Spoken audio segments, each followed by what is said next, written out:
নমস্কার। আজকে রেসিপি কুমড়োর ছক্কা। তো আলুগুলো ছোট ছোট করে কেটে রেখেছি, কুমড়োগুলোও কেটে রেখেছি। এবার এক এক করে এগুলো ভেজে নেব। এগুলো ভাজার সঙ্গে সঙ্গে আমি এতে যা মশলা দেব সেগুলো রেডি করব। তো আস্তে আস্তে দেখতে থাকুন। তো আলুটা আমার ভেজে রাখা হয়েছে, কুমড়োটা ভাজা হচ্ছে, আমি মশলাটা রেডি করি। তো চলুন মশলার দিকে যাই। মশলাতে দিলাম জিরে গুঁড়ো, ছোলা সিটি পড়ছে, ছোলাও যাবে এতে, ছোলাটা সেদ্ধতে বসিয়েছি।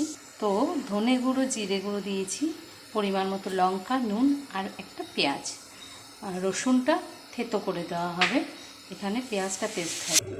মশলা রেডি করে রাখা হয়ে গেছে, এবার ছোলাগুলো ভেজে নেব।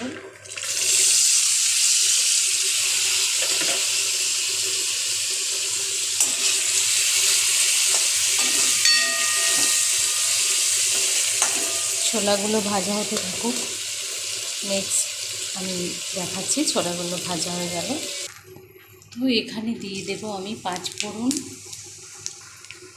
এবার দেব পেঁয়াজ কুচি, কড়াইটা একটু পুড়ে গেছে, পেঁয়াজ কুচি দিয়ে দিলাম। রসুনটা দেব থেতো করে, রসুনটা থেতো করা হয়ে গেছে, এবার দিয়ে দেব। হালকা ভাজা হলেই রসুন আর পেঁয়াজটা, মশলাটা দিয়ে দেবো।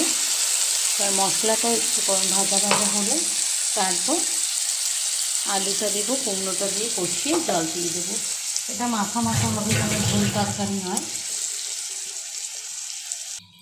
সুন্দর একটা কষা ভাব চলে এসছে, এবার কুমড়োগুলো দিয়ে দেবো।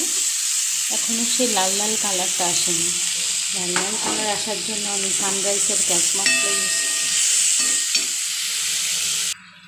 সব কিছু দিয়ে কষানো হচ্ছে, কিন্তু লাল লাল ভাবটা এখনও আসেনি। লাল লাল ভাব আনার জন্য আমি সানরাইসের কাশ্মীরি মির্চ পাউডারটা ইউজ করি। তো ওটা আমি দিয়ে তারপর আপনাদের দেখাচ্ছি তরকারিটার কালারটা কেমনি আসে। তো কালারটা দেখুন, লোভনীয় কালার চলে এসছে।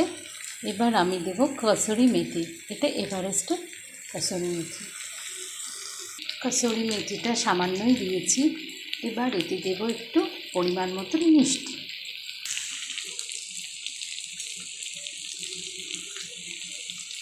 দিয়ে দিলাম মিষ্টি। একটু তরকারিতে মিষ্টি না দিলে হয় না, বলতে পারেন অভ্যাসগত হয়ে গেছে।